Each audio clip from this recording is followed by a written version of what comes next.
ഞങ്ങളെ കണ്ണ് വെട്ടിച്ച് അങ്ങോട്ടും ഇങ്ങോട്ടും മാറിയാൽ കാത്തൂട്ടി ഇവിടെ ഇരിക്കുന്ന പാസ്ത എടുത്ത് അവളുടെ രീതിക്ക് എന്തൊക്കെ സോസ് ഒഴിച്ച് ഇവിടെ ഉണ്ടാക്കി കഴിക്കും കേട്ടോ. തനൂട്ടിക്കും ലേശം വച്ചിരിക്കും.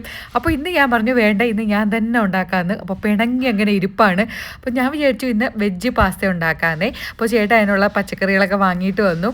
ആദ്യം വെള്ളം തിളയ്ക്കുമ്പോൾ കുറച്ച് എണ്ണയും ഉപ്പും കൂടി ഇട്ടിട്ട് പാസ്ത അങ്ങ് വേവിച്ചെടുക്കുക. കൈ കൊണ്ട് ഇങ്ങനെ പിടിച്ചെടുക്കുമ്പോൾ രണ്ടായിട്ട് മുറിഞ്ഞു പോകുമ്പോൾ അതിനെ അങ്ങ് വാർത്ത് വയ്ക്കാം. ആ സമയത്ത് പച്ചക്കറികളൊക്കെ ഞാൻ അരിഞ്ഞു വെച്ചിട്ടുണ്ടായിരുന്നു. കുറച്ച് കോണ്, ക്യാപ്സിക്കം, സവാള, ഇത്രയാണ് എൻ്റെ കയ്യിലുണ്ടായിരുന്നത്. അപ്പോൾ കുറച്ച് ബട്ടർ ഇട്ടിട്ട് ആദ്യം സവാളയും കോണും ക്യാപ്സിക്കവും കൂടി ഇട്ട് അതിലോട്ട് ഒരു ലേശം ഉപ്പും കൂടി ഇട്ടിട്ടുണ്ട്. ഇത് സോൾട്ടഡ് ബട്ടർ ആയതുകൊണ്ട് ഞാൻ ലേശം ഇട്ടിട്ടുള്ളത്. അപ്പോൾ അതും കൂടി ഇട്ടിട്ട് ഒന്ന് നന്നായിട്ട് വഴറ്റിയെടുക്കുക. സാധാരണ ഇവിടെ ഞാൻ എല്ലാ പച്ചക്കറികളും അത്യാവശ്യം നന്നായിട്ട് വേവിച്ചെടുക്കാറുണ്ട്. ഇല്ലെങ്കിൽ ഇവിടെ പച്ചക്കറി കഴിക്കാൻ ഭയങ്കര ബുദ്ധിമുട്ടാണ്. ഇതൊക്കെ തിരിഞ്ഞങ്ങ് മാറ്റി വയ്ക്കുക.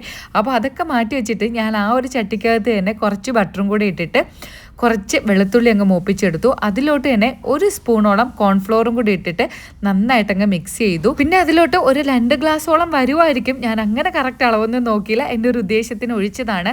പാലും കൂടെ ഒഴിച്ചു. അതിലോട്ട് ഒരു സ്ലൈസ് ചീസ് ഇട്ടു. അപ്പോൾ ഒരു സ്ലൈസ് ഇട്ടപ്പോൾ എനിക്ക് അത്രയും ഇങ്ങനെ കൊഴുപ്പ് വന്നതായിട്ട് തോന്നിയില്ല. അതുകൊണ്ട് ഞാൻ പിന്നെ ഒരെണ്ണത്തിൻ്റെ പകുതിയും കൂടെ അങ്ങ് ഇട്ട് കൊടുത്തേ. ചീസൊക്കെ ആ പാലിൽ നന്നായിട്ട് മെൽറ്റായി വന്നതിന് ശേഷം മാത്രം നമ്മൾ വഴറ്റി മാറ്റി വെച്ചിരിക്കുന്ന ക്യാപ്സിക്കവും സവാളയും കോണും കൂടെ അങ്ങ് ചേർത്ത് കൊടുക്കുക.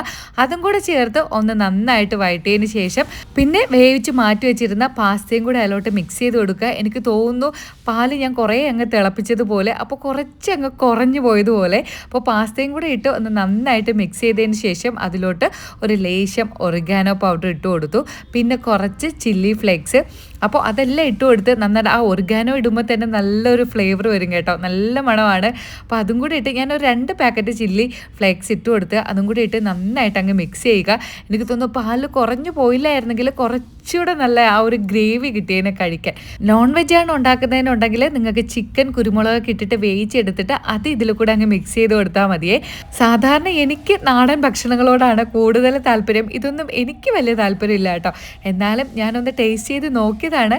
കൊള്ളായിരുന്നു കേട്ടോ, എനിക്ക് ഇഷ്ടപ്പെട്ടു. ആ ഒറിഗാനോയുടെയൊക്കെ ടേസ്റ്റ് ഉള്ളതുകൊണ്ട് കഴിക്കാൻ ഇഷ്ടമുണ്ട്. എന്നാലും എനിക്ക് ഏറ്റവും കൂടുതൽ ഇഷ്ടം നാടൻ ഫുഡ് കഴിക്കാനാണ്. പക്ഷെ അവർക്ക് ഇതൊക്കെയാണ് കൂടുതൽ ഇഷ്ടം.